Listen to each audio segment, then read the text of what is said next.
Hey, it's Dr. Gaffney from DrGaffneyBestFoot, saving you time and money on your foot care decisions.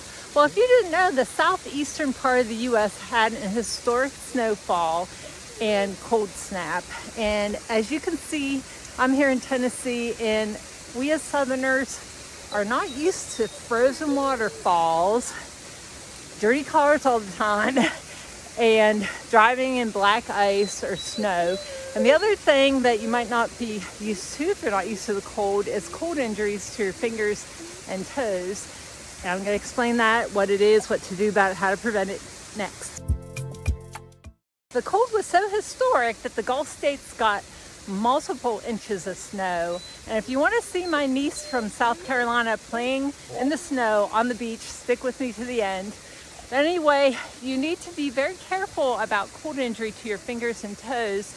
When I first was a podiatrist, I worked in upstate New York, and I used to see nerve damage from cold injuries on a frequent basis. And the stage before frostbite is called frost nip, and it's not supposed to cause any tissue damage, but I did see it cause a lot of nerve damage to many of my patients.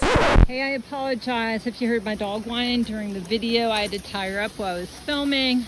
You can be at risk for frostbite if you're out in temperatures below 32 degrees Fahrenheit for more than 30 minutes. Depending on how cold it is, it can be from minutes to a half an hour or even hours. So you got to be prepared. You got to layer up.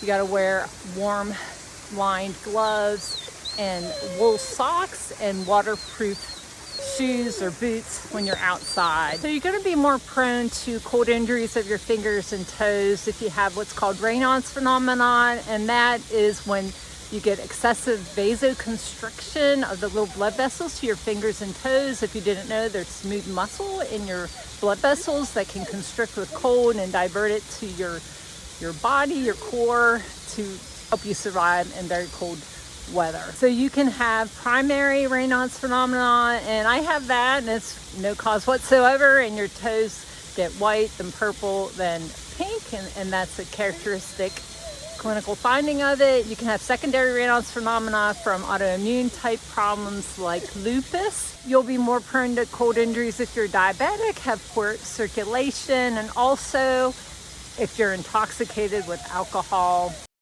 So it's best to be prepared ahead of time. Wear lined gloves, wear multiple layers of socks, wool socks, waterproof boots. You can get hot hands. I found out that they have hot hands insoles, so you can put them in your boot if you're an outdoor worker. And what you need to be aware of is tingling and numbness in your fingers and toes. So if your fingers and toes are white and numb, if you happen to notice that, that's almost like a tourniquet effect on your toes, and your blood's not getting down there. So in surgery, we don't leave a tourniquet on more than an hour, hour and a half, or otherwise tissue damage will occur. So if you get numb, most likely the toe's also white, and there's a lot of vasospasm in the toes where the little lumen in the blood vessel is closed off. So get inside and re-warm yourself. Put your hand under warm water. Movement helps. Prevent it all by being properly outfitted for the cold and using hot hands. Now, if you're worried if you have frostbite, it'll be numb, the skin will be waxy, you can have color changes, there might be blisters. If that's the case, go to the hospital right away.